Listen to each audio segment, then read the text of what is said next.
Stock market के सारे profits पे कैसे पे कर सकते हैं आप जीरो टैक्स, जानेंगे इस वीडियो में। चलिए सबसे पहले हम समझते हैं कि अगर आप किसी भी स्ट्रैटेजी को यूज ना करें तो आपको अपने प्रॉफिट्स पे ऑलमोस्ट कितना टैक्स देना पड़ेगा। इस कैलकुलेशन के लिए इस एक्सेल शीट की तरफ देखिए। यहाँ पे हम अज्यूम कर रहे हैं कि योर इन्वेस्टेड वैल्यू, जो अमाउंट आपने इन्वेस्ट किया है, दैट इज 5 lakhs, जो कि आपको ईयरली ऑन एन एवरेज 10% के रिटर्न्स देगा।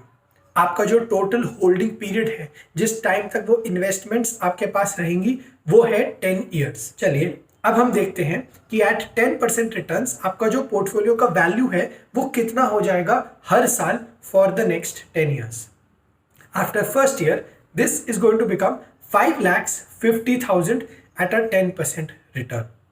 सेकेंड ईयर के बाद में यही 5,50,000 पे फिर से 10% के रिटर्न्स मिलेंगे और द वैल्यू बिकम्स 6,05,000। अगर आप इस फॉर्मूला को ड्रैग कर दें और अपनी पोर्टफोलियो की वैल्यू निकालें आफ्टर 10 ईयर्स तो वो हो जाएगी 12,96,000। मतलब जो आपने 5 lakhs इन्वेस्ट किए थे, आज वो 10 साल बाद 12,96,000 की वैल्यू उनकी हो जाएगी एट अ 10% ईयरली रिटर्न। चलिए अब हम समझेंगे कि इस वैल्यू पे हमें टोटल टैक्स कितना देना पड़ेगा। वो समझने के लिए we will first have to calculate कि हमारा प्रॉफिट कितना हुआ, बिकॉज द टैक्स जो हम पे करेंगे that is paid on the profit only. Tax component profit पे ही दिया जाता है। इस केस में हमारा जो प्रॉफिट हुआ, मतलब current value which is 12.96 lakhs minus the invested value 5 lakhs, तो total profit is 7,96,000।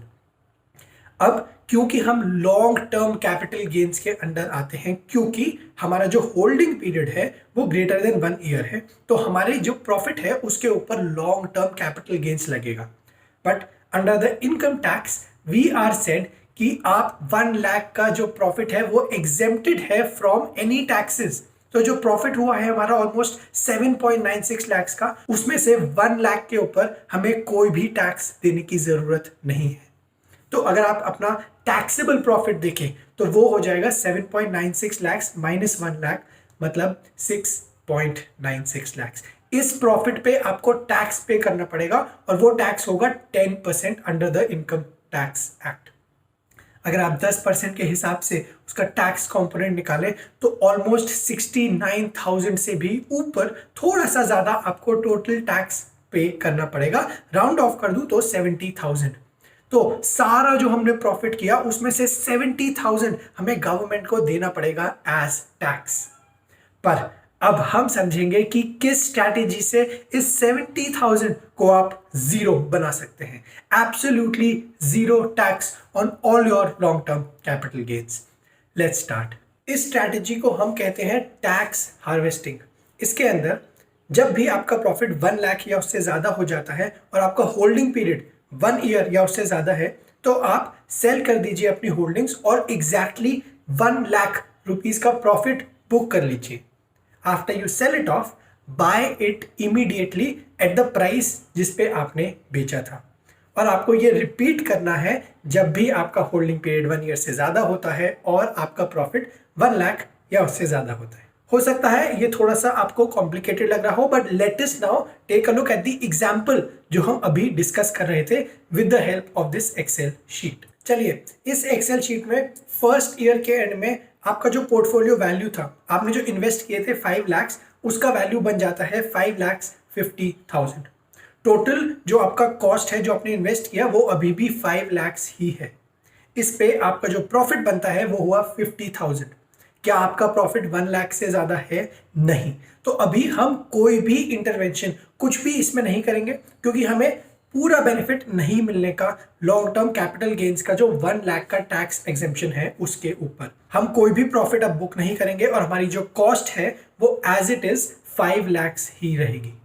After second year जब हमारा जो पोर्टफोलियो वैल्यू है वो 6,05,000 बन जाता है, हमारी कॉस्ट ऑफ इन्वेस्टमेंट वो अभी भी 5 lakhs है। मतलब टोटल जो प्रॉफिट हुआ अब हमारा वो हुआ 1,05,000। अब क्या हमारा टोटल प्रॉफिट 1 लाख से ज्यादा है? है। क्या हमारा होल्डिंग पीरियड 1 ईयर या उससे ज्यादा है? वो भी है। नेचुरली अब हम अप्लाई करेंगे टैक्स हार्वेस्टिंग और हम 1 lakh worth of profit book कर लेंगे। हमारी इन्वेस्टेड वैल्यू थी 5 लाख, हमें बुक कर रहे हैं प्रॉफिट 1 लाख का, तो हम 6 लाख वर्थ का पोर्टफोलियो की वैल्यू सेल कर देंगे और उसके बाद इमीडिएटली हम उसको बाय कर लेंगे। पर ये जो 1 लाख का हमने प्रॉफिट बुक किया, क्या हम इस पे कोई टैक्स पे करेंगे? बिल्कुल भी नहीं, एब्सोल्युटली जीरो टैक्स। क्योंकि 1 लाख का टैक्स एग्जेम्पशन है under the long term capital gains, और क्योंकि हमारी जो होल्डिंग पीरियड है वो 1 ईयर या उससे ज्यादा है, तो हमें कोई टैक्स पे नहीं करना पड़ेगा। चलिए, अब हमारा जो कॉस्ट है जिस पे हमने वापस बाय किया वो हो गया 6 लाख, जो कि पहले हुआ करता था 5 lakh. After the 3rd year हमारा पोर्टफोलियो का वैल्यू है 6,65,000 अप्रोक्सीमेटली, और हमारा जो टोटल कॉस्ट है वो है 6 लाख। तो हमारा प्रॉफिट हुआ केवल ऑलमोस्ट 65,000। क्या हम अब सेल करेंगे? नहीं, क्योंकि हमारा जो प्रॉफिट है वो लेस देन 1 लाख है। तो हमारी जो न्यू कॉस्ट है वो 6 लाख ही रहेगी, क्योंकि हम कुछ भी बुक नहीं कर रहे हैं। We are not making use of tax harvesting strategy. After the 4th year हमारे पोर्टफोलियो की वैल्यू ऑलमोस्ट हो जाती है 7,32,000, और हमारी जो कॉस्ट है, जो इन्वेस्टमेंट है, वो अब है 6 लाख। मतलब ऑलमोस्ट 1.32 लाख का प्रॉफिट। अब यहाँ पे हम वापस टैक्स हार्वेस्टिंग का यूज करेंगे। क्योंकि हमारा प्रॉफिट 1 लाख से ज्यादा है और हमारा होल्डिंग पीरियड भी 1 साल या उससे ज्यादा है। इस 1,32,000 में से हम 1 लाख का प्रॉफिट वापस बुक कर लेंगे, तो हमारा जो टोटल रिवाइज्ड कॉस्ट हो जाएगा वो अब हो जाएगा 6 लाख, जो कि इनिशियल कॉस्ट था, प्लस 1 लाख का प्रॉफिट जो हमने बुक किया, मतलब 7 लाख। अगेन, क्या इस 1 लाख के ऊपर हम कोई भी टैक्स देंगे? बिल्कुल नहीं, क्योंकि under the long term capital gains हमारा 1 लाख का टैक्स एग्जेम्प्टेड है फ्रॉम एनी टैक्सेस। चलिए, इसी स्ट्रैटेजी को हम एक्सटेंड करते करते पूरे 10 साल तक खींचते चले आएंगे। मतलब जब भी हमारा प्रॉफिट 1 लाख से ऊपर होगा, हम 1 लाख का प्रॉफिट बुक करके वापस उसी वैल्यू पे बाय कर लेंगे। मैं इस फॉर्मूले को ड्रैग कर चुका हूं आपके रेफरेंस के लिए। इस एक्सेल शीट का लिंक आपको डिस्क्रिप्शन में मिल जाएगा। Go there and download it, और आप अपनी कन्वीनियंस के हिसाब से इसे यूज कर सकते हैं। आफ्टर 10 ईयर्स आपका जो टोटल पोर्टफोलियो वैल्यू है वो हो जाता है 12.96 लाख, और आपकी इन्वेस्टेड कॉस्ट है 11 लाख।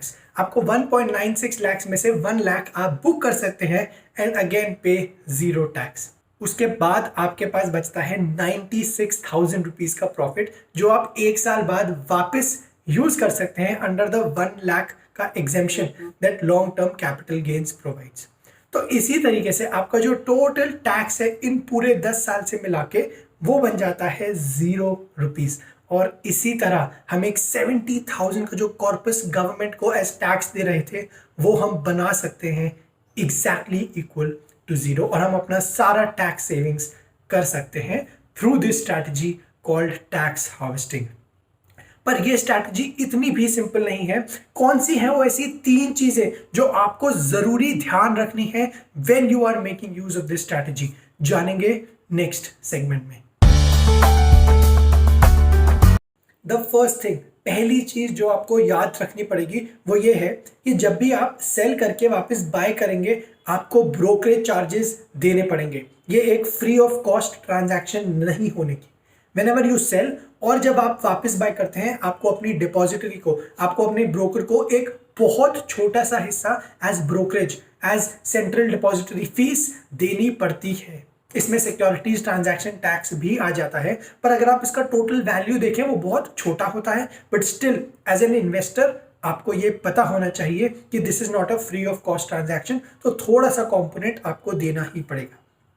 अगर आप इस एग्जाम्पल की बात करें तो सारे ट्रांजैक्शन जिसमें हम सेल और फिर वापस बाय करते हैं, आप 70,000 का टैक्स बचाते हैं। ऑलमोस्ट टू 1 to 1,500 आपको यहाँ पे एज ब्रोकरेज फीस देनी पड़ेगी। तो आपका जो नेट प्रॉफिट है वो आफ्टर दिस ब्रोकरेज फीस थोड़ा सा कम हो जाएगा। तो this is one point that you should be absolutely aware of. Second point, if you want to sell your holdings before 1 year, अगर आपको अपनी होल्डिंग्स 1 साल से पहले सेल करनी है तो there is no way that you can save your taxes. हमारा discussion long term capital gains पे लिमिटेड था, मतलब आपको वेट करना पड़ेगा कि कब आपकी होल्डिंग्स 1 ईयर की मैच्योरिटी अटेन कर लें। शॉर्ट टर्म कैपिटल गेन्स के अंदर आपको 15% का टैक्स देना पड़ता है। तो मेक श्योर कि आपका जो इन्वेस्टमेंट्स हैं, अगर आपको टैक्स सेविंग ही आपका मेन ऑब्जेक्टिव है तो उसको 1 साल तक मैच्योर होने दें। The third point that you should know, इसमें आपको मैक्सिमम बेनिफिट तब मिलेगा जब आप पूरा 1 लाख का प्रॉफिट अवेल कर लें 1 साल के अंतर्गत। मतलब if your profit is 50,000, I would suggest कि अगर आप होल्ड कर सकते हैं उसे थोड़ा ज़्यादा और मैच्योर होने दें till it attains 1 lakh of profit, तब आप एक्सरसाइज कीजिए अपनी वैल्यू को, तब आप एक्सरसाइज कीजिए इस ऑप्शन को जहां पे आपको टैक्सेस इतना सेव हो सकते हैं। चलिए, these are the 3 things that as an investor you should be aware of while making use of the tax harvesting strategy. This is only the part 1. आने वाले वीडियोस में we are going to discuss more strategies जिसके through हम tax saving कर सकते हैं। But for now, this is Ketan Mittal signing off. Finance Lens Shorts, a channel dedicated only to the short form content, is now launched. यहाँ पे आप सीखेंगे money making tips, tax saving hacks और बहुत कुछ। Please subscribe to that channel. The link is in the pinned comments and in the description, and I hope you derive a lot of value out of it.